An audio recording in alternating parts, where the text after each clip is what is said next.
Hey everybody, welcome to today's live stream, or if you're watching on YouTube, today's video, following up to what was happening yesterday and the day before, which were a lot of protests in China over the COVID lockdown. But today, a tragic event happening in Xinjiang, the autonomous region in Western China, where there's a majority of the Uyghur population reside. There was a building fire that killed, according to official sources, 10 Uyghurs with about 30 injuries. But based on some of the other sources we're hearing, the actual damage could actually be much bigger, and then the casualties also much higher.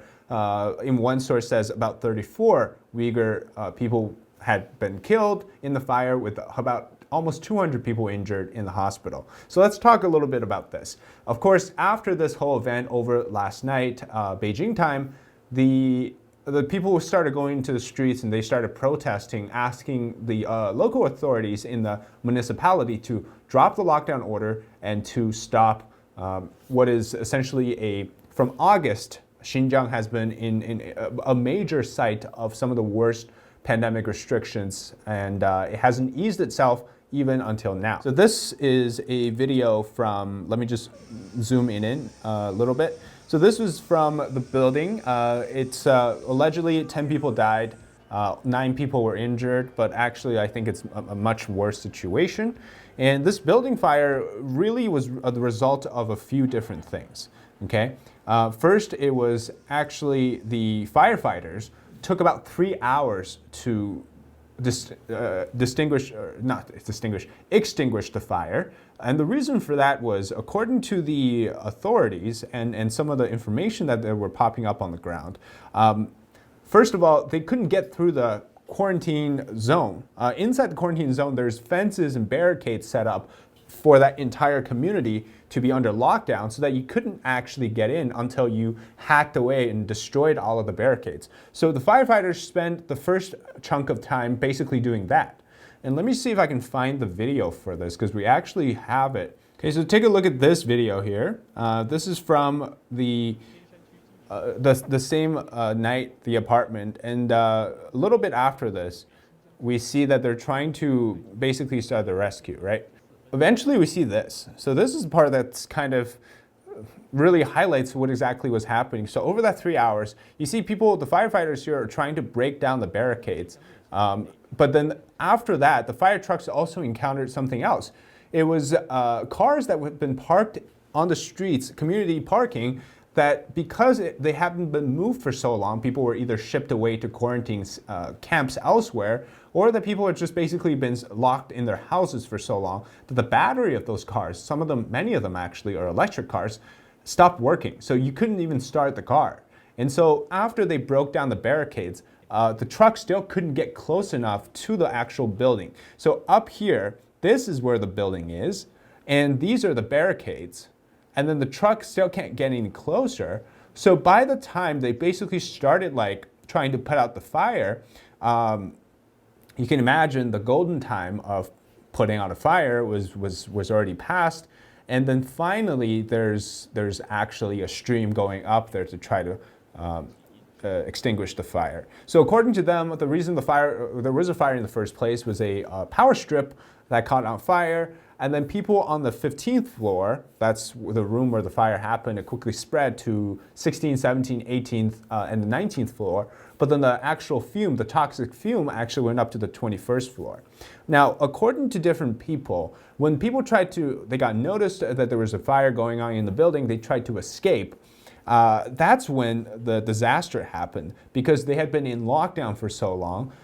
There was information saying that the doors had been wrapped around with metal wires to prevent them from opening the doors from the inside, so that the fire escapes that people couldn't actually even get out of, even if they found a way to escape. So many people said they escaped via first floor residence windows. Some of them jumped off from if they're first or second floor. But basically the people in the upper floors, they had no way to get out, okay?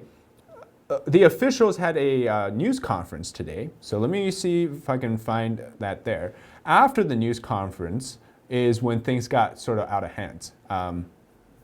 So here we have the news conference. So according to them, they say, of course, we're sorry that this happened. rest in peace, etc., and they apologized. But ultimately, they blamed the residents themselves for not having enough self-awareness to self-rescue. Okay, that's when people started getting really angry. So online, you had people doing this. So this is what Chinese netizens are doing. They're just writing like single characters, basically, you know, kind of silently protesting whatever the regime says, that they'll say Xing. So Xing means, and how means yes, and then okay, right? So they're basically saying, we agree with your conclusion of what happened with the fire. There's no foul play here, there's nothing wrong, and it's definitely according to what the government says. The officials would never lie to us. You know, all of this was probably the residents' fault, right? We know the reality is far from that. Now, of course, the fire was the initial tragedy, and then people started going into the streets to protest. Like I said, Xinjiang has been under lockdown since August of this year. So it's been how many months? August, September, October, November. So it's been 4 months. And they're right now, as we speak, the worst province or region where the lockdown measures, the so-called zero COVID in China, has been taking place. And this is actually not the first time that Xinjiang has had a tragedy because of fire. And last time, so this was in 1994, okay? Let me just find you the article so that we can kind of understand the context of this, right? So the people in Xinjiang, many of them are Uyghur. There's a huge Uyghur population.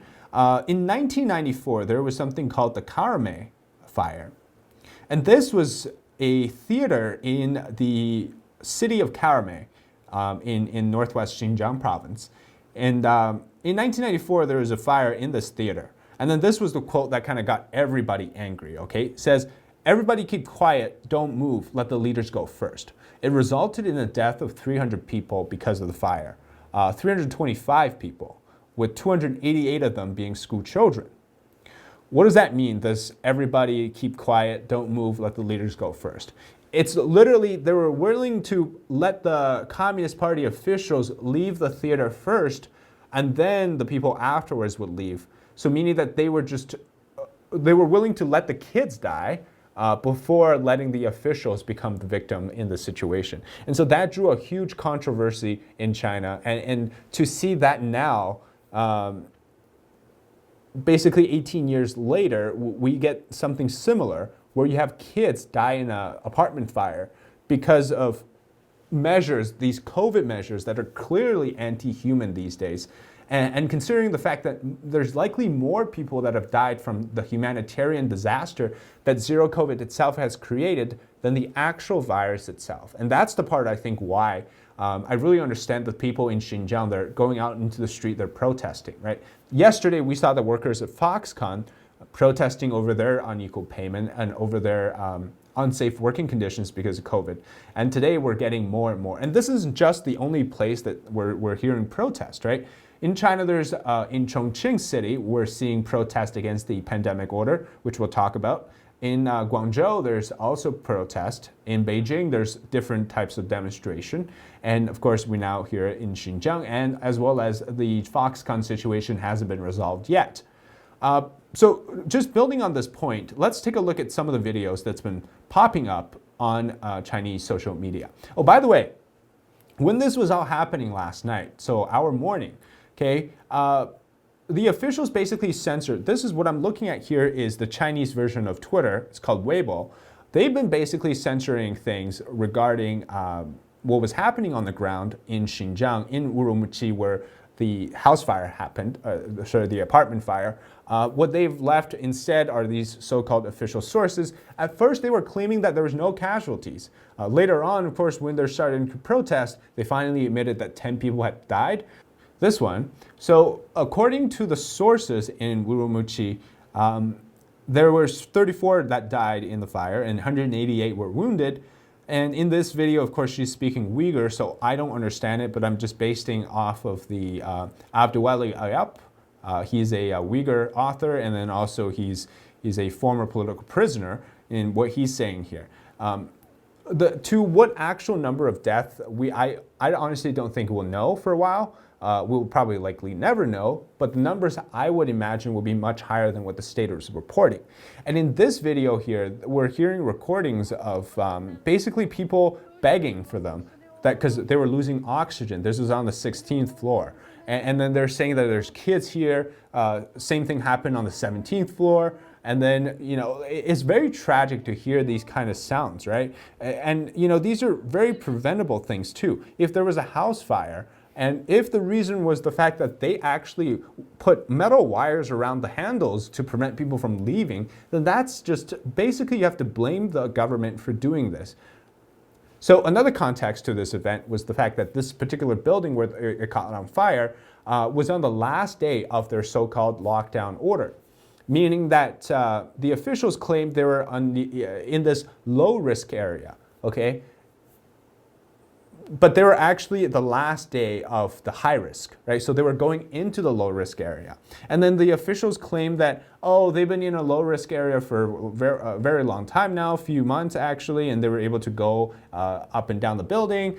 Then why the heck do you still have all of these barricades? And you have all of the cars that couldn't start so that the fire trucks couldn't come in. And then also at the same time, how come we're hearing things like this where they've been unable to leave the house and to the point where they can't even, get out of there through the fire escape because you actually locked everything. And some people might think, well, where's your proof that this is happening, right? There's actually videos that show people wielding their doors shut, okay? This is actually something that happens in China. They will literally go take your metal door, they'll weld it shut to prevent you from leaving during quarantine, okay? And then there was cases that literally people have jumped off the building in China because they couldn't stand the lockdown anymore. And then just seeing this videos like these, right? You hear the scream. It's very tragic, and it's it leads to people getting angry because it's. And then basically what they do is they arrest people, and then anybody that they say is falsifying information. They'll arrest them. And so officials like this one came out and tried to talk with people. But, this lady here is saying, or first there's a guy saying, what time can you, stop doing the lockdowns? And then this guy says, it doesn't matter if its restriction is lessened or not, it's for everybody's safety. And then this lady says it took her 5 days to recover from COVID, and then we've been locked down for more than 4 months. I would have recovered from 20 plus different COVID cases. And then the guy says 3 years of COVID, 3 years not releasing from the pandemic, right? So people are clearly very angry here. And so this is the aftermath of this morning. So they will be our last night. And we are seeing protests now. So let's go kind of through all of the videos there. So this is basically the video. You have people on one hand, the firefighters can't get close enough to the barricades to save the people. And then you have the COVID guards, they're dressed in white. They're saying, you gotta remain calm. And then all these people are suffering from the fire. Okay, so now the latest is that people have walked into the government building. And then we see more people. I think this is one where you have a lot more people now walking down the street. So people are pretty angry at this, obviously. And but that's not the only place that this is all happening, right? Just a lot of videos. Basically, the point is there's going to be a lot of protests we're seeing now, maybe, that this is not something that's just going to go away. But I don't think it's going to change the regime's direction anyways, because I think they're so set on just doing whatever it is, which is zero COVID. Even if they're wrong, and they continue to be wrong, it's no problem because they can't afford to be seen as backing out or switching to a different thing, because that loses their credibility's gone. And that, to them, leads to instability, which is the worst thing that can happen to the regime. Regardless of whether or not this whole event, the building fire, was caused by fire rescue incompetence or people apparently not having self-rescue abilities, The big issue here is people realize that being locked down for 3 years in China is more dangerous than the virus itself, right? So some people online were already saying, they were saying like, a few months ago, there was a bus that flipped in Guizhou carrying 30 people on their way to a quarantine camp during the middle of the night because they wanted to get rid of the COVID cases in that city, right? So they would ship people out in the middle of the night. And the whole bus flipped, people died. Back then, people thought, seeing a bus flip, as long as not me, I just don't go outside, I'm okay. And then later they saw people jump off the building in Shanghai or in other cities under lockdown. They say, well, as long as I remain stable, I don't jump off a building, I'm okay. When it's Foxconn, they think that as long as I don't work at Foxconn, I'm okay. If I die on the road walking back to my village, whatever, I'm okay. If I don't have money, as long as I stay home, I'm safe, right? But that's no longer the case. You could actually still die in China, just literally laying in your bed. Something could happen to you, right? So it's like people are feeling this type of despair that no matter what you do, the chance of you dying in China is very much real, anywhere, anytime, just because of the way that the government runs the entire society, right? So some people are saying, I'm afraid that next time it will be me. Because rather than, so this leads kind of to why people are protesting, right? Some people are saying, rather than sitting around and dying, maybe I'll die trying to change, the way society is working. And they're trying to, I just think the core of this is they have to recognize that is the Chinese Communist Party that's the one that's causing all the chaos, right? If you just think that by rebelling against a factory or rebelling against the local government, they don't have much power. All of the power is concentrated in the central government. So as long as the central government tells them what to do, they're not going to disobey them. So these people, when they're protesting, they have to realize who is the real issue here, or what's the real issue here, right? Of course, to distract from all of this, that's the interesting part, is there's a Chinese or Canadian singer named Chris Wu. He actually just today got sentenced to 13 years in jail for sex crimes, okay? There's a running joke around how basically in China, anytime there's something that will cause embarrassment to the state. So like today you have the Uyghur people dying from the apartment fire in Xinjiang.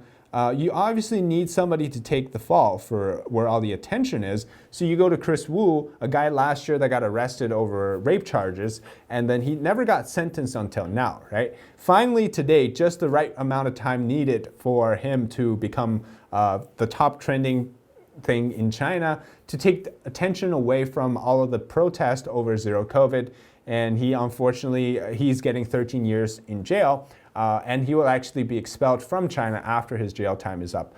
So, but really, this all speaks volume, right? Anytime the regime is seeing something unstable like the protest, they'll immediately go distract the people, but with something random like this. Relatively random if you compare it to the disaster that China is going through, right? Like this whole zero COVID thing. But that's really the case with the Chinese Communist Party is they're always trying to brainwash people, and they're trying to make people seem like, oh, there's, these protests, they're actually just foreign forces. None of them is trying to do good to China. They're trying to harm China's image. But that's not the reality. Take a look at this video here. This is in another city where you have a protest, and they arrested this guy. So here this guy is talking. He's basically saying, like, don't trust the government. The government is telling us a lie. All they're doing is they're walking down the wrong paths, and then they've been doing so. And so people need to stop worrying about this virus that's basically almost the same as a common cold. But this guy then gets arrested, like anytime you try to speak out in China, right? But the good thing is the people started to come out and support him, so they pulled him away from the police. We don't actually know if he got arrested afterward, but at least the video shows that he was freed by the people, and it seems he was protected by them after he walked away. So that was very interesting to see. You see more and more people rise up now, but you see here the police is following him. So we don't really know if he ended up getting arrested or not, but that's really impressive to see. People are calling him the Superman of Chongqing, Superman of China now, because the braveness to stand up to the Communist Party is very rare these days. So there's that. And there's also, so this is more protest here from China. And we might start seeing more and more like this throughout the night. So this is in a Guangzhou village, actually. So you see people are breaking through the barriers and they're pulling away from the people. See, they're dressed in riot gears against these people. It's pretty crazy. But they're breaking down all the barriers. They're not following rules anymore.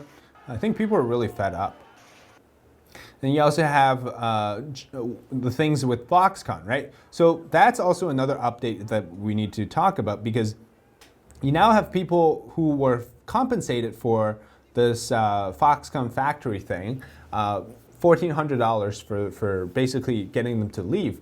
But then some of them, they didn't really get anything because, well, for one, they weren't the second wave of workers, but for two, these workers were kind of like the regular workers, but they were in quarantine at a hotel. So their conditions were rather relatively better. And then they now want money for compensation as well, but they didn't get anything. So they started clashing with the police in the hotel where they were doing the quarantine. And then you also have another protest happening here again in Zhengzhou. You have more and more people walking out. It's just a very strange time in China because people are finally, it took them 3 years, but you see more and more of these cases are now, like this one is happening at a train station, allegedly because Foxconn workers were sent home with improper payment. Some of them were basically, when they got to that train station, which looks pretty nice, they were told to just stay in the train station with no food and anything else. So they started protesting, and finally all the cops brought in all the food for them. Seems like people are learning that the way forward in China is to just protest.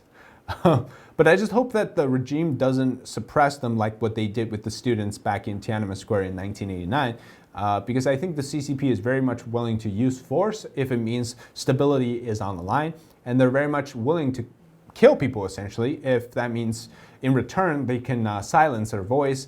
But with today, the coverage of what's been happening in China is very good. And I think if they do have a lot of that, it will be very negative for the CCP's image, I think even more. But the point is, talking about all this, we can really come to one conclusion, which is that there's bound to be a breaking point for people in China. But after years of the political revolutions, political campaigns to shave off their willingness to rise up, because people know that when you do, the result of that is basically you get killed in China, right?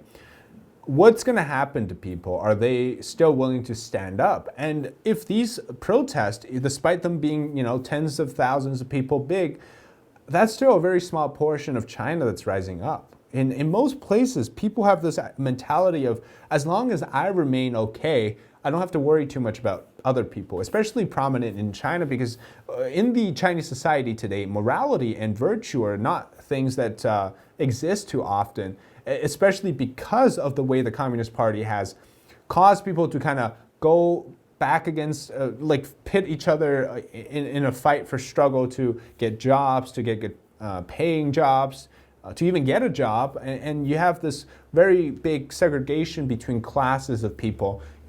You have people that, between the rural and the city. So there's a lot of very selfish ideas that exist in China, in that society. A lot of these, even though people are understanding that this is happening, they very much also understand that the result of it is likely going to be a bad ending for the people who are protesting rather than a good one. So it really takes a lot of changes for us, and I don't think that we're there yet. I think the regime still has so much power and control over the people that we're going to start seeing these localized protests, but they're not going to be a national, this nationwide thing, which I think is very tragic. But to kind of finish off with this point, I just want to say that humanitarian disaster seems to be what triggers people in China the most, right? They've seen every time there's a lockdown order in China, the amount of deaths that happens because of things like starvation, depression, anxiety, and the general humanitarian disaster is much higher than that from the actual COVID cases. And even then, the way that people have died from COVID in China has been because they were stuffed in the same room with many people who were testing positive without adequate medical access, without adequate water and food. So a lot of them were actually just, they died from starvation or from not directly related to that particular disease. So as you can see, it's a situation that's very, very dire in China, and it needs a lot of attention. But I think over time, we're going to start seeing, perhaps, I hope, more people realizing it. But because the regime has such a big apparatus for censorship, you don't hear all of the information from China. A lot of times people don't even hear any information in China as well. So the only way that we can really do is just try to spread the awareness to people here, especially now given the fact that we know there's a lot more videos coming out on Twitter, which is very good, and then that can help people understand what's going on in China. And this is not a government, right, that's going to work well with the American government if they do this to their own people. And I think today's event really shows that they're willing to sacrifice human lives for the sake of regime stability or whatever. And when things like tragedy like this that does happen, the first thing they think about is how to lie to people about the number of deaths, about what the reason, the cause is, and they even blame their own people first before just offering them, condolences, solutions that are actually going to help improve their lives. And with the overarching zero COVID situation, we're not seeing a bright future for the Chinese society and the Chinese people. And I think the suffering is real. But the Communist Party remains the one that's in control, and they're really not going to change. Even though they're walking down a really wrong path, they have to finish walking that wrong path, because changing the path, pivoting it, is seen as the worst nightmare, apparently, for the Chinese regime. But that's it for today's video. Thank you so much for watching, and we'll provide you more updates next week. So I hope you guys have a wonderful Thanksgiving weekend and enjoy the Black Friday sales and whatnot. So thanks for watching today. If you enjoyed the content, make sure to like, subscribe, and comment below what you would like to see covered next. This is State of Politics. I'm David Zhang. See you next time.